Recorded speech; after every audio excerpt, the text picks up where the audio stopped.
Yes. Okay, yeah, hopefully everyone's fine with that. The meeting is being recorded and we will send you a link to the recording afterwards as well. So yeah, good morning everybody, and thanks for joining us this morning on what will hopefully be a really interesting webinar entitled Improving Your Cybersecurity Through Cyber Essentials Accreditation. This is the second webinar that we've delivered in partnership with the West Midlands Cyber Resilience Centre. And my name is James Roberts. I'm one of the account managers at the Growth Hub. I'll be joined this morning by 4 expert speakers in the field. Firstly, we have Hinesh Mehta, who's a detective inspector currently at the West Midlands Regional Cybercrime Unit and has also worked alongside the West Midlands Cyber Resilience Centre. We've also got Danielle Healy, who's the Membership and Services Advisor at the West Midlands Cyber Resilience Centre, and they'll be presenting together. We've then got Lindsay Davis from a company called D2NA, which is one of the West Midlands Cyber Resilience Centre's trusted providers. And finally, we're really pleased to be joined by Dr. Adrian Steele, who's Managing Director of Mercian Labels in Staffordshire. They're a Growth Hub client, and they're going to provide us with a real-life case study about achieving cyber essentials.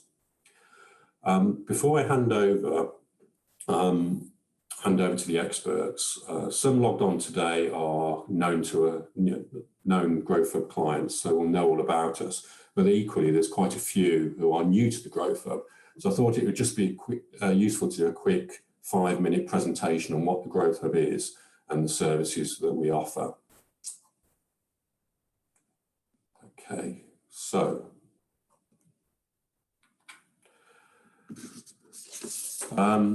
the Growth Hub essentially is a one-stop support for publicly funded business advice and support, a one-stop shop. It's part of the Local Enterprise Partnership for the area, which is a strategic body consisting of a public-private sector partnership that drives economic growth in the area and leverages in investment, particularly from government. There are 3 layers essentially to the Growth Hub. Firstly, we have a business advisor team who do the sort of frontline advice giving and diagnostics with businesses, and a triage sort of service as well. Beneath that, we have the account managers team, and which I'm part of, and we do more in-depth analysis of business needs and support. And then finally, we have a skills and apprenticeships hub. I'll talk more about the account management team and the skills and apprenticeships hub in a minute. So the account management team, of which I'm part, there's 4 of us in what's called the Business Resilience and Growth team, and we're the generalists within the account management team. So we'll talk to any business in any sector of any size about general barriers to growth and any resilience issues that you might be facing within your business. But allied to the strategic plan of the Growth Hub, we have some sector specialist advisors as well. And you can see a list there of people who are specialists in their field for those particular sectors. And these are sectors that are key to the local economic growth of the area. The sort of support that you can expect from the Growth Hub is very wide-ranging. Things like grants and funding is always a favourite. We're still recovering from the pandemic, so there's still businesses needing COVID-19 recovery. I won't go through all of these, but just to give you a flavour really of the variety of things, the variety of topics that we can support you on. We're also plugged into a lot of the national programmes that exist, and in particular there's this Help to Grow programme which the government has recently launched, which is there to help businesses recover, particularly from the pandemic, in terms of acquiring new skills, reaching new customers, etc. And there's 2 facets to this. There's a Help to Grow management programme, which is a 12-week programme on business leadership and management being delivered by leading business schools, and we have Aston and BCU in our area already delivering on that. But also we've got the Help to Grow digital program, which provides advice on how technology can help business performance. And also there's going to be some grants providing 50% of the cost of approved software up to £5,000. We're just waiting on the finer detail for that to emerge, but that should be imminent. And finally, I just thought I'd mention this. This is a new service that we're about to launch, which is on intellectual property. It's about raising the profile of IP in businesses, because a lot of businesses don't really engage much with IP. I think it's quite a technical field, only for people, startups and inventors, and that sort of thing with patents. But it's much more wide-ranging than that. So what we're trying to do is raise awareness amongst businesses about the assets that they own, and then giving them advice on how to protect those assets. And we're doing that through an IP evaluation tool that we're about to launch. If you want to learn more about that, we're holding an event on the 21st of October. That's a week today, understanding intellectual property and protecting your assets. So if you log on to our events page, and we'll send you the link as well, you can register for that. Okay, I'm going to stop sharing now. So before I do that, and hand over to Hinesh, our first speaker, just to say that if you've got any questions that occur to you during the presentations, then please submit those in the Q&A, which I will be monitoring, and then I will pose your question to the relevant expert in the Q&A sessions after the presentation. Also, the final thing before I hand over, we'd really appreciate your feedback towards the end. I'll post a link to the feedback form, and we'd be really grateful if you could just spend a few minutes of your time filling that in. Right, I'm going to stop sharing now and hand over to Hinesh, who's going to deliver, and Danielle, who will now deliver their presentation. Thank you. Thank you, James. I'm just going to set up my screen share. And if someone could just give me the okay that you can see me all fine and well, excellent. Thank you for that. And thank you for the introduction, James, and also for the invitation today to present to everybody. So just a quick intro to who I am. My name is Hinesh. I'm a Detective Inspector on the West Midlands Regional Cybercrime Unit. I am a police officer. I've been serving now for about 18 years. Prior to joining police, I was a software developer. Really enjoyed my time there, but actually thought policing is a really good career to get into. And ever since I've been in police, I've really sort of pushed forward the technological side of things. Most recently, I've also worked on the West Midlands Cyber Resilience Centre. So I really try to help businesses try and tackle cybercrime. It is an ever-growing threat, and we need to work together to try and solve this problem. So today, I'm going to be covering a few things. The first thing is the law enforcement response to cybercrime. How can you guys get help? Which organisations are out there to support you? I'll be talking a little bit about Cyber Essentials and the benefits of it. And I'll then go into a bit more detail about the Cyber Resilience Centre, what services we can provide. And I'll bring in my colleague, Danielle, who will explain a little bit more. So the first thing just to show you is the makeup of law enforcement and its strategy to cybercrime in the UK. You can see there are quite a few organisations listed on the screen in front of you. The first one is the National Crime Agency. Their role within the UK is twofold. Firstly, they have an investigative department. They tend to look at more of the hostile state actors that are targeting the UK, and they'll also support our politicians as well. They also have a big part to try and coordinate the national effort towards cybersecurity. And you can see that there is a little box on the left-hand side called Team Cyber UK. And in those, you've got 4 different words. You've got pursue, protect, prevent, and prepare. And government looked at cybercrime and decided to take a more holistic approach. So for us as law enforcement, we've always been really good at arresting people, trying to put them through the criminal justice process and trying to stop those crimes from happening again. But realising the sheer scale of cybercrime, they decided to take a bit more of a wider viewpoint. So rather than just trying to arrest people or pursuing them, we've decided to do other things as well. So the first thing is protect. And what protect is all about is trying to get the right crime prevention messages out to people. And that's because all the stats show that 80% of cybercrime can be stopped by taking some really basic steps. And in fact, Cyber Essentials is a really key part of this. So we spend quite a lot of effort in terms of trying to protect people. We're also trying to prevent cyber criminals from coming into the world as well. So we're working with a number of stakeholders to try to give pathways that people who have an interest in this sort of area can actually use their talents for good rather than for bad. And then the last bit is prepare, and that's around how to prepare businesses for when a cyber attack will happen. And we'll talk a little bit more about the Resilience Centre in a short while. But unfortunately, nowadays, being subject to a cyber attack is more a case of when, not if. So actually, the more prepared you can be as a business, the better you'll be when that attack actually occurs. So that's the NCA, and they will push out that strategy to all law enforcement partners. My organisation is the ROCU, the Regional Organised Crime Unit. Our role is to look at the more organised criminal aspects of cyber criminality. And over the time that I've been in law enforcement, that has grown and grown. Probably about 10 years ago, when you had some tools that were in the hands of state actors, these spy agencies, those tools are now becoming more and more mainstream. They're becoming easier to access. And our organised criminals are actually very clever about this, and they're taking those tools and using them for malicious purposes. This is extremely prevalent in the ransomware form of attack you may have heard of. So our job is to try and tackle the organised criminal aspect of that. And the last team there is the West Midlands Police. So that's just a local force team.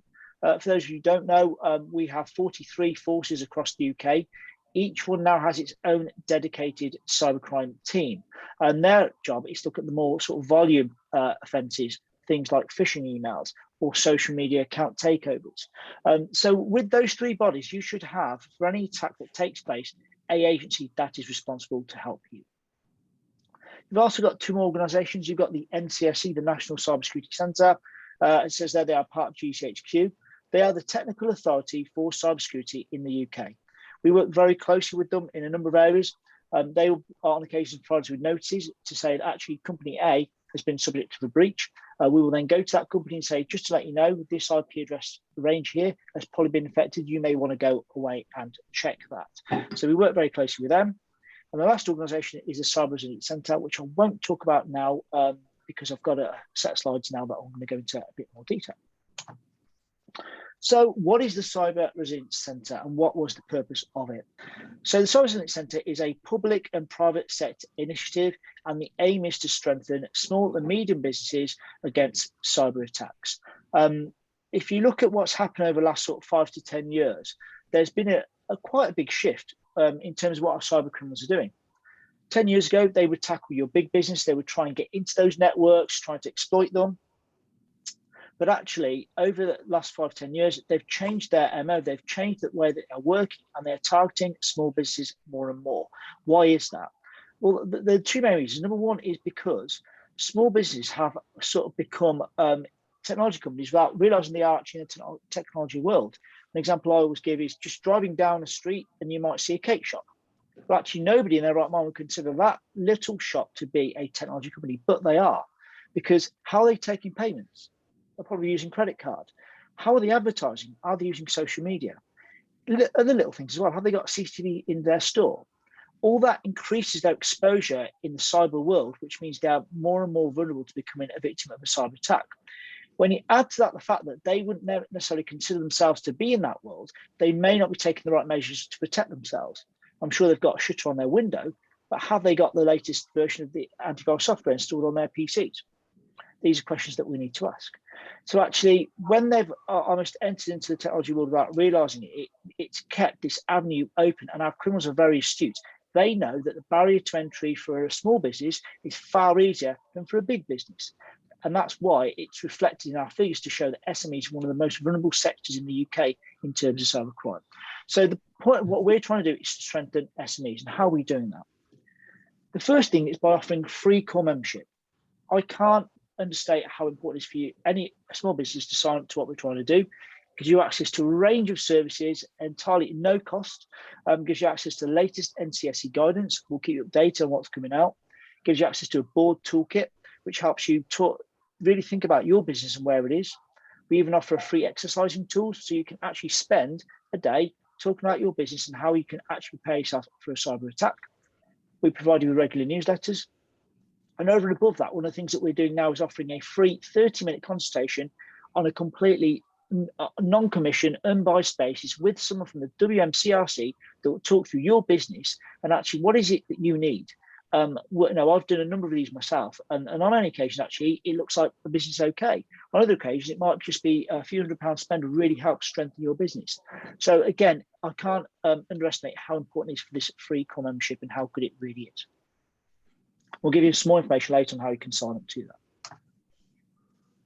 I'm not going to go too much into Cyber Essentials because we've got Lindsay, who's an expert speaker, who's one of our partners that we work with, and actually, all I'm going to say on this is it's a government-led scheme that can help benchmark where you are as an organisation at a relatively inexpensive cost and allow you to stay protected. And I can't recommend this anymore, really. In terms of where businesses are, for my personal opinion, I believe that this should be the basic standard that all businesses are assessed against.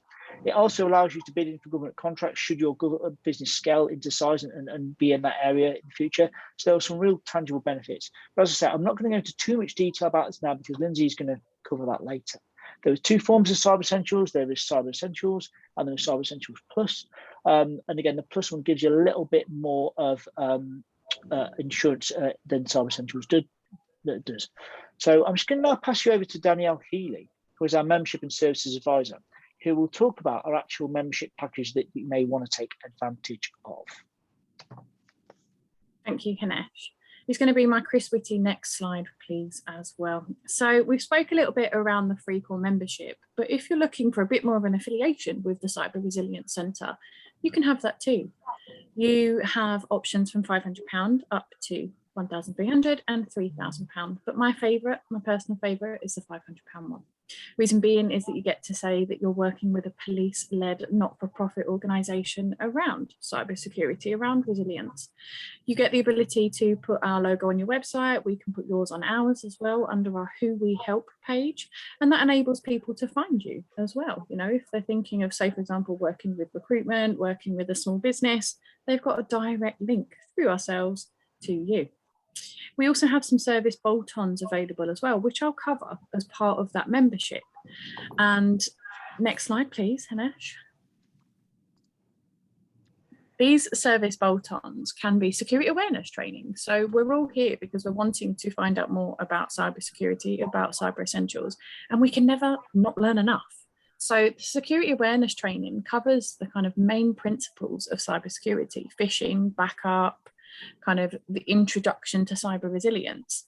And this can be given to you completely free of charge as part of your membership. And it can be done remotely or it can be done at your site. Probably remotely at the moment, obviously with the pandemic, but it's something that we can give you completely free of charge. We also have regional current threats from policing. So we get to find out as part of obviously our work with policing, what the statistics are. So it's no surprise kind of over the last 3 to 6 months that education has been the most hit, but we're finding out those types of attacks, where in West Midlands that's typically happening. Is it West Mercia? Is it Staffordshire, for example, Coventry? We get to find that out, and that enables us to better support you, and we can share those statistics with you. We also have some cyber security services as well, which I'll cover on the next slide. We partner with a number of local universities, and what we do is we take students that are in their 2nd and 3rd year of a cyber related degree. So it could be red team, blue team, it could be pen testing, it could be an introduction to cybersecurity. There's so many modules out there nowadays in terms of cyber. But what we do is we take those students and we've created a catalogue of 9 services. So 6 of them are on the slide here, and then the next slide will show the other 3. But we're covering things such as internal and external vulnerability assessments. How secure is your network? We cover things in terms of your website. You know, do you have a payment portal on there? Is there any gaps in your network or your website that we need to make you aware of? If so, we'll give you a full written report that also says how to fix it, because there's nothing worse when someone says something's wrong and you go, well, now what? We give you a report to help you fix that as well. Another couple of services that we offer on the next slide, please, Hanesh. Oh, I don't know if that's my screen or if it's the presentation. Bear with me. Apologies, it seemed. Oh. There we go, it's back up there. So we cover things such as security awareness training. So that's one of the services that we mentioned in the memberships, and also policy reviews. So if, for example, you're working in education, you know, security policies are one of the kind of biggest things at the moment. If something goes wrong, do you know what to do to fix that? You know, if something like a phishing attack or ransomware happens, the first thing you're going to be thinking is, oh my God, my business. You know, if you've got a full policy written in front of you that says, right, I need to call Action Forward, I need to call the police, I need to call Danielle at the Resilience Centre to get some more advice, I need to call the ICO, I need to call my managed service provider. It's all written down in front of you, and it can help you kind of bring you back down to earth, because obviously no one wants that to happen to them, but it gives you a step-by-step guide of which you can follow. And going back to the students, the reason we get them to perform these services is so that they've got experience, because we've all done university. I myself, you know, stick in, it's going to be great, you know, you're going to get a job, you're going to earn this amount of money, but then you actually go to apply for the job and you need experience. So what looks better for a student than working on a police-led program around cyber resilience? It's fantastic. So we give them that crucial experience, and they're overseen by people that have worked on the critical national infrastructure of GCHQ, the UK Accreditation Service, and senior ethical hackers themselves. They're guided throughout the whole process, and they're paid for their time. But the other reason we offer these services is not everyone has the money for, you know, £900 a day consultancy. You're looking at around about £300 a day, and that's a bit more palatable for us small businesses and those that are self-employed. Next slide, please, Hannah. There we go. So that's our part in terms of the West Midlands Cyber Resilience Centre. If you do have any questions and you want to join up for the free core membership, then by all means, pop your details in the chat and I can get in contact with you. I can put my email address in there as well. If you'd like a discussion with Hanesh, his email address is there, but I'll now hand back over and we'll continue the presentation. Thank you so much.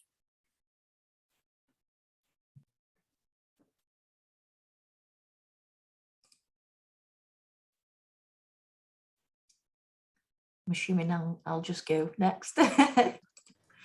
Yes, yeah, if you could go next, and Lindsay, over to you. Thanks. 2 seconds. Can you see my slide screen? Yes. Everything's Yeah, just we can. jingled around. Can't really tell what is being shown and what isn't. So bear with me 2 seconds. Okay, fab. Well, I'll go from there. My view is slightly different. So I'm Lindsay. I'm from D2NA. We're a Staffordshire-based business. Predominantly, we deal with cybersecurity. We are an IASME certifying body. So we can certify companies for Cyber Essentials and Cyber Essentials Plus. Sometimes you only come across partners that can only do the Cyber Essentials basic. We are a CREST accredited company as well. So we can do pen testing, vulnerability assessments, things like that. So yeah, we've got a lot of sort of cybersecurity skills behind as a team of 4 security advisors, which is great. Me personally, I've been working with the business 3 years now. Predominantly, the reason why I did join D2 is because of the cybersecurity elements that they were sort of paving their own path in Staffordshire with. I was at a previous IT company and it wasn't really moving in the right direction. So yeah, for me, they've been forward-thinking business. I did sit on CyberSafe Staff's online fraud forum a few years ago. That unfortunately stopped. So it was great to get in touch with the West Midlands Cyber Resilience Centre and become a trusted partner of theirs. So yeah. So I'll just go through these slides briefly. So yeah, the Cyber Essentials certification has 2 layers to it. Now, Cyber Essentials Basic, I call it, refers to a certification which is roughly about £300, which is an online assessment, which includes around about 80 questions, which goes over all of the following segments of your infrastructure. So making sure you've got secure configuration, making sure all company devices are up to date, obviously boundary firewalls. So these are the core 5 elements that we cover off in that part. So for me, a lot of companies say, oh, I've got the most amazing infrastructure in place, but is that tested? Or the people within the business that you're working with, are they knowledgeable of what to look out for when it comes to either a phishing email, things like that? So these are the elements that will help your business to be as secure as possible from the sort of ground level up. It demonstrates as well to your customers that it's security focused. So these are the main elements that we test moving forward. So obviously malware protection as well. I've got some links a little bit later on which will help to give a more precise breakdown of these areas. So user access control, we test who has control of accessing data within your company, and then patch management, making sure you've got the latest patch versions throughout the infrastructure, not just your actual devices themselves. So just head back a second. So those are the elements that we cover in the online assessment. We use a portal, which is called Cybersmart Portal. We give you access to that portal. You can actually go through the online assessment at your own pace. Once you are ready to say, right, okay, I've filled this all in now, can you mark it D2NA? We will ask for a board member to sign a declaration that all of your answers are truthful. We will then do the marking. If we get to a point where some of the answers need more explanation from you, we'll push that back. We won't just stop and say, right, it's a plus, it's a pass or a fail. We help with the whole process and can guide you. Also, we do offer, and probably other certifying bodies do offer assistance throughout this process, because we understand that some smaller businesses don't have IT support. They don't either have it internally themselves, or they don't have a external IT support. So we can help you with that process and go through the layers of the questionnaire. So we can do that in either half-day slots or a full day, remote or on site. So it's a great way of getting you to that point. Just quickly going on to Cyber Essentials Plus. So this is the extra layer. So again, start with the online assessment, declaration signed. We'll pass you at that point if you're passable, which hopefully you will be. We then go on to do remote vulnerability assessments. So basically it's an internet-based attack. So it's ethical, just to make you aware. But what we'll do is we'll use low-skilled methods to externally try and get into your infrastructure. So this is part of the plus part. We'll also do an internal network scan. So what we'll do is assess the defense mechanism you have in place. So it's an extra layer there, and we'll also either remotely or come on site and check the answers that you've given us. So let's say you've given us answers saying you've got 10 Windows 10 devices. We'll actually test those as well for you. So that's an extra layer which we personally see the most benefit from for companies. Yes, there is an additional cost, but we find that private sector supply chain requires Cyber Essentials Plus. If you're going for tender opportunities, that's where the plus part of this really, really comes into play, because you've taken those extra steps. So that's the process in a nutshell. I know it's very much a quick overview, and I will send these slides over. Now with iASME, the website, if you apply for Cyber Essentials Plus, they will take the lead essentially and give it to one of the partners like ourselves in the area that's closest to that company. They have got quite a lot of tools on their website, and the best one I would say, and these slides will come around, is the Get Ready for Cyber Essentials tool. It'll actually give you a set of, I think it's 10 or 15 questions, which will kind of give you an expectation of what will be assessed. So it's a great key element of having a look into that. And also the NCSE has a Cyber Essentials advice page, which will go over those 5 security posture questions as well.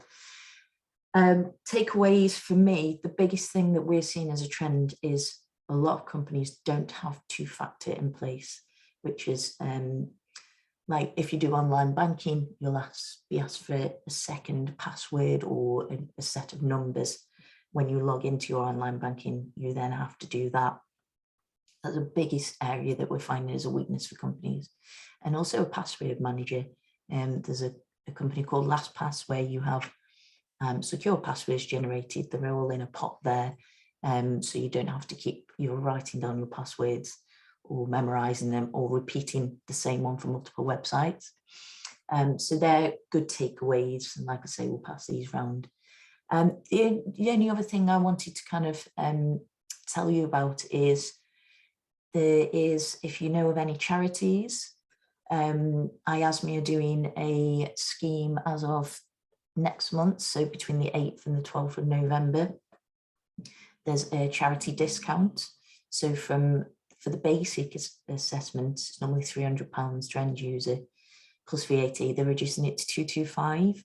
So if there's any charities on here, definitely worth having a look at that. And IASME are making some changes and announcing those at the end of October. They haven't given me any more information that there is changes coming. So whether that be pricing, I'm not sure, but I know they're potentially going to look at extra audits and tests. So maybe worth reaching out to either ourselves at D2NA or other certifying bodies to maybe get the ball rolling sooner rather than later with that. But yeah, I think that is me. I hope I haven't talked too quickly.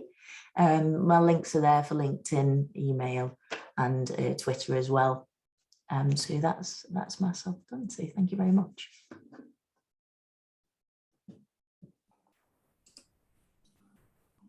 Thanks for that, Lindsay. Very interesting overview there of Cyber Essentials and the steps that you have to go through. Okay, so now for the actual practical side of it, a company that has actually gone through the whole process. So I'm delighted to hand over at this stage to Dr. Adrian Steele, Managing Director of Mercy and Labels. Over to you, Adrian. Thank you very much, James. Just confirming that you can see my first slide. We can. Super, thank you.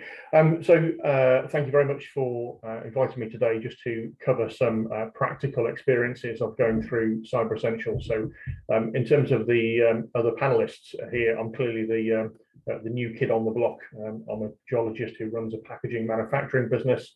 And I've had to get my head around the practicalities of Cyber Essentials in the past 12 months. So I can share some experiences there.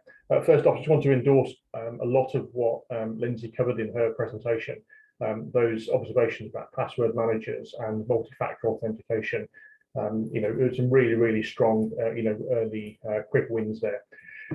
So Mercy Labels, we are a 65-person manufacturing business in Staffordshire, operating 24 hours a day. And our key reason why we got involved in Cyber Essentials is ransomware.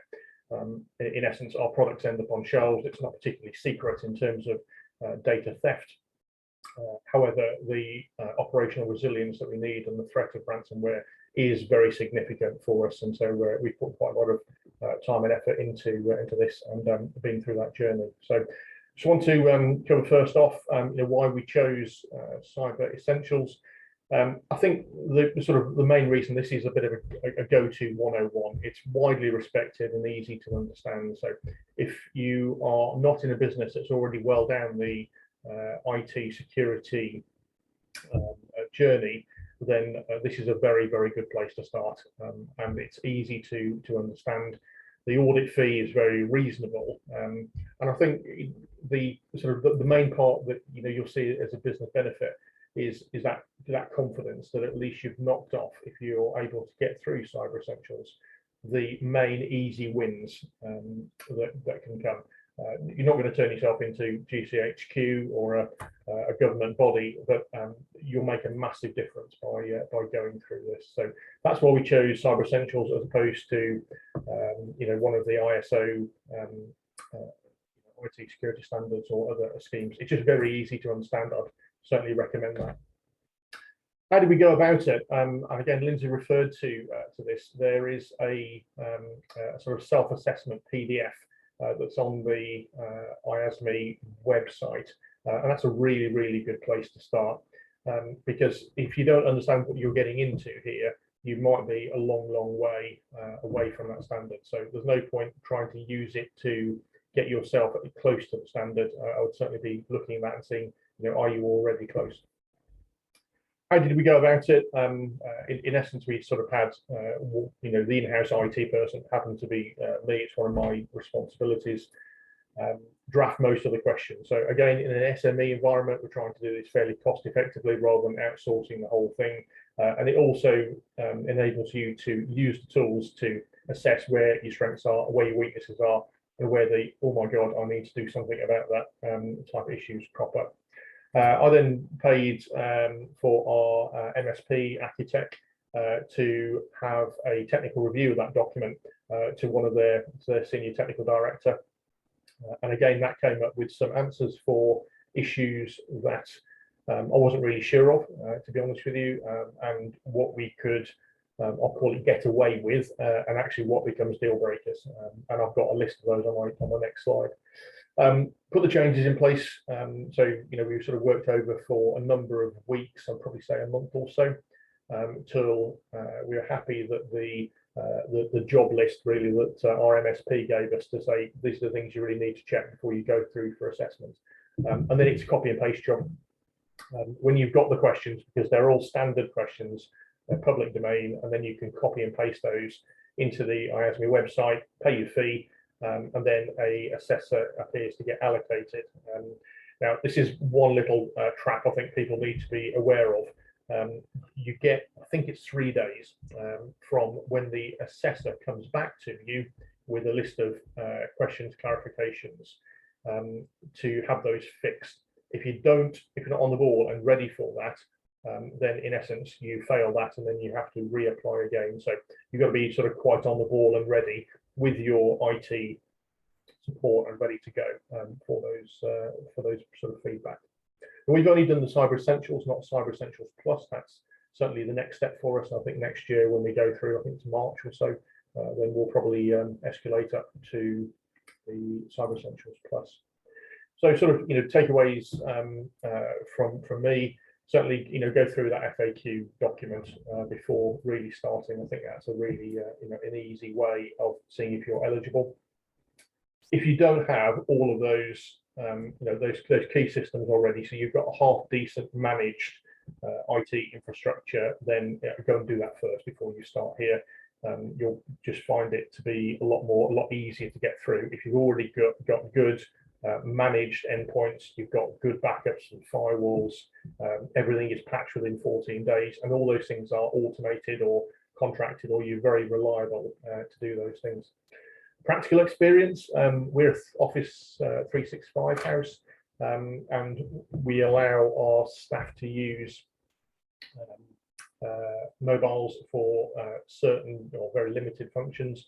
But we did find that a good number of staff have got either Apple systems on old versions of iOS, and we had to ask them to upgrade their own phone firmware, or in some cases we had to tell them they can't use that to access any degree of work infrastructure. So we don't do a lot with those things, but certainly staff mobiles in today's age and SME environment, that's certainly an issue. And when you go through that every year, unless you have 100% work-owned devices only accessing your IT and nothing else is allowed, then that's definitely an internal or audit problem.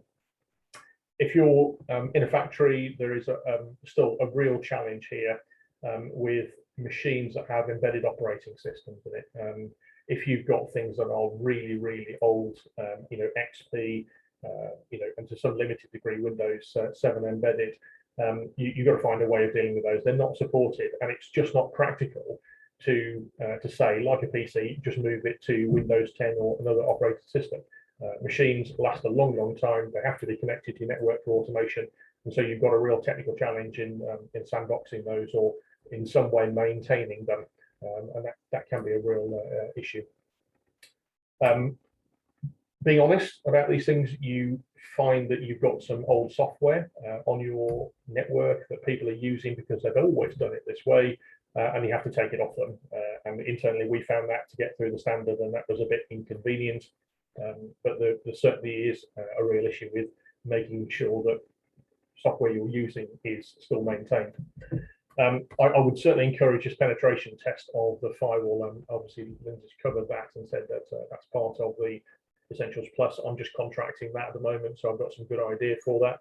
As part of that, I've had the living daylight scared out of me when you get these people coming to give you a quick look and say, well, this is the sort of scope of work, and you realise what you thought was really good and strong actually is not as good as you had believed.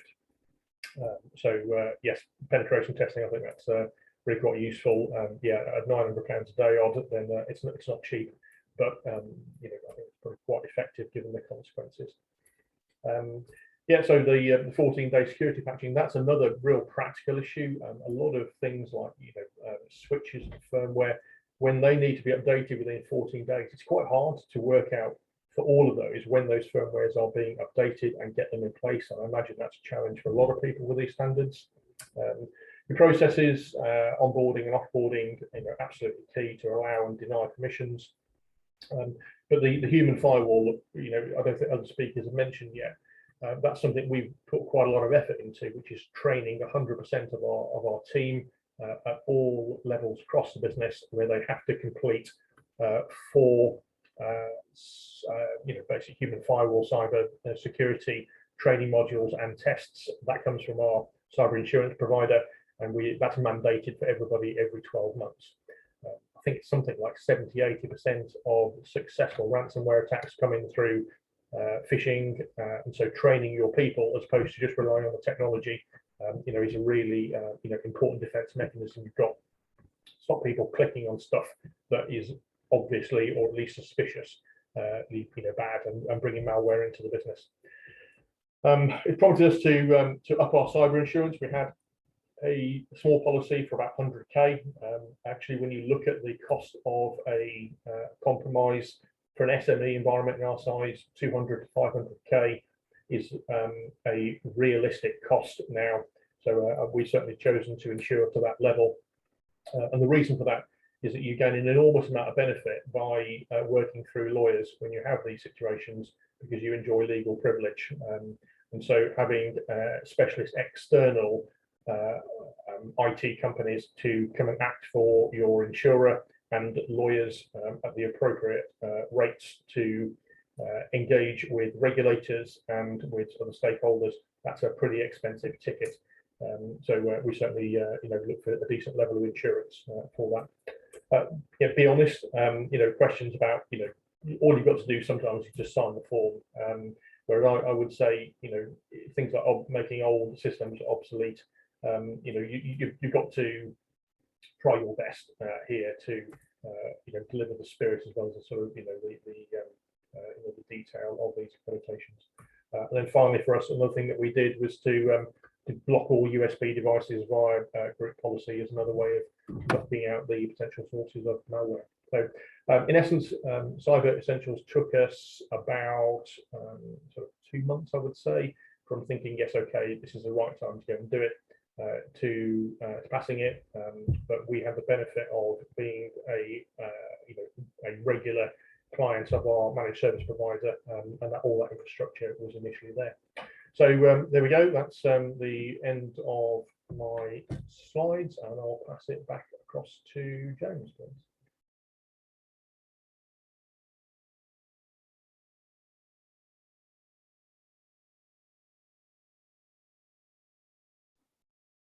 James, you're on mute. Mute. Okay, yeah, sorry about that. Yeah, thanks for that, Adrian, and thanks to all our presenters, actually. That was a really insightful, practical demonstration of what you need to consider for Cyber Essentials, and hopefully that's given our participants today a lot of food for thought in terms of what's actually involved. Not seen many questions come through, so if anyone's got any last minute questions they'd like to get answered, please submit those in the chat. I'm going to go back to sharing screen just for the Q&A and the wrap up. So I have actually got a couple of questions that got submitted to me in advance because there was a participant who said they weren't sure whether they could attend. So I'll just dig that out. But before I do that, actually, just to mention that we are going to be offering a new cybersecurity review service through the Growth Hub. We've been working with a firm of consultants, specialist consultants in cybersecurity, and they've devised us a kind of diagnostic questionnaire, which is designed to sort of tease out the main issues that companies need to consider for their cybersecurity, and then direct them to the sort of best course of action really for them.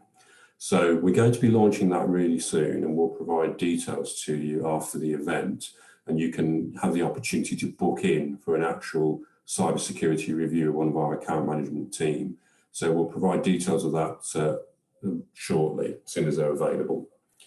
So moving on to questions then. I just mentioned that I had a question submitted in advance from John. I'm not sure whether John's here, so I'll ask that question on his behalf. Basically, he's saying that he occupies a shared office in a business centre using shared broadband. So he's a bit concerned about what extra precautions he would need to take because he's using sort of shared IT infrastructure. And he also asked a follow-up question about home working and has this posed increased threats and what additional precautions need to be taken. So I don't know who's best placed to answer that question. Hinesh, perhaps, would you want to take that? Yeah, no worries at all. So I think there was two parts to that question, wasn't there? The first one was he was using a shared wireless access point for his work. And I suppose there's two bits to this. Firstly is Wi-Fi itself is vulnerable to attacks. And if you're sending sensitive data over that network, I would be careful about that. And there have been cases where people have set up malicious access points as well to try and almost funnel your information, and they can view that. It's actually scarily easy to be able to do that and set that up with. So, what I would say is, if that's the way that your business is currently operating, you may wish to have a look at that. It's actually not too expensive now to have your own wireless access point that you have control over. You can actually establish exactly who can access that wireless access point. You can then be sure that when you send that data across, it's only going to go to that router and nobody else can hopefully eavesdrop in between. So there is a vulnerability there. Sorry, James, remind me the second part of that question. Home working. I think this particular business person is sort of operating on a hybrid model where they're doing some work at home and then they're going into a business centre. So they're just a bit concerned about what precautions you might need to take at home as well. Yeah, no, good question. And just, I suppose, a bit of a follow-up from the first part. We talk about mobile working. It's a really good thing that you can do, but one of the standard tools that would help your business is using something called a VPN, which I won't too much in the technical detail for it, but what it does is it essentially sets up a tunnel between your computer and your work network. And the idea behind that is that nobody can then break into that tunnel. So the information you can send is relatively secure. So having a VPN, having your own wireless access point would hopefully solve the first issue. Then going back to home working, so home working is a vulnerability. And there are two reasons for that. Number one is many people now are bringing their own devices into the workplace to try and just conduct business. It makes sense. We've all got mobile phones and iPads and laptops, but within that is an inherent vulnerability, because what else are you downloading onto those devices? Could that be malicious? Could you be a victim of a phishing email that then bleeds across into your work network? So there is a vulnerability there. And the second bit is all around your home router and your home broadband. Most people I speak to have never ever changed their router password from the default that was set when it came through in the post. One of the strongest bits I can advise you on is to make sure that password is changed. So yeah, two vulnerabilities with home working are using your own devices and what else that bleeds into, and also then the home router and having some default settings on there. And in fairness as well, home routers aren't the most secure devices either. So yeah, hopefully that advice is useful, but I'm more than happy to take any further questions. I see Adrian's got his hand up, so he can hopefully save him some more of an answer. Yeah, thank you, Hitesh. The practical experience we had is exactly over that in home working. We've got a handful of our team who are based around the country, and there's a real practical issue for SMEs about how much intrusion you have into people's homes and their own routers and settings, and what hardware they're using, and how much traffic via the VPN actually comes back into yourself and how much goes externally, simply because that's another route of infection to the business. And I think we sort of got so far with that during the accreditation process for Cyber Essentials, but I think the gold standard is work hardware only, working with your VPN, and 100% of email traffic from that work hardware, wherever you are at home, only coming via your own your own VPN into work and out through that gateway. And that's quite a big infrastructure change, and certainly looking at a lot of people and the intrusion you need to have into people's lives to do anything to secure their own home networks, that gets to be a problem. Just a practical experience. Thanks for that, Hinesh and Adrian. Yeah, this is an increasingly important question, really, with the advent of new working methods, lots of home working still going on, people using shared spaces, Wi-Fi that's potentially not secure. So it's all really good advice that you've just given there, and I'm sure that's relevant to a lot of people on today's webinar. I haven't seen any further questions submitted. Let me just double check the chat before I. So James, just while you're checking, I've just posted a link in the chat for the NCSC guidance from home working. So for your caller on that, I think this would be really interesting to have a read of. That's brilliant. Thanks for that, Hinesh. Yeah, I've actually, a couple of questions occurred to me, particularly during Adrian's presentation. So if you'll indulge me, I wouldn't mind just asking those. Firstly, Adrian, have you derived any sort of main commercial benefits yet from achieving Cyber Essentials? I mean, I remember picking up on your LinkedIn post, which is why I approached you initially. Obviously, you did a big splash about it on social media, etc. And I'm sure there's lots of commercial benefits. I know Lindsay mentioned, being able to tender for things and all that kind of stuff. So it's just giving confidence to your clients, I suppose. But yeah, if you could just elaborate a bit about some of the commercial benefits, because I think that would be interesting to people on the call. My observation and experience, of course, is solely within Mercy and Label, so I can't comment in other industries. However, broadly in terms of tender criteria, we don't tend to be a tender-based industry sector, so that that hasn't really impacted us. We've not seen a benefit from that. So I would probably take a little bit of issue with the position that you can win new business by becoming Cyber Essentials accredited. However, the real converse of this is anybody involved in the supply chain over the past 18 months knows the importance of resilience and being a dependable supplier, where you've got raw materials, you've got people, and you're presenting goods to your customers as and when you need them. And this is an absolute critical part of that. So it certainly makes me sleep a hell of a lot better at night. And I've seen other competitors who have struggled with their IT for various undisclosed reasons, but you know there's a problem, and you think that by going through a standard like this, you are a lot more dependable and trusted by your clients, even if they're not necessarily going, I will only give you business if you are accredited. I hope that answers your question.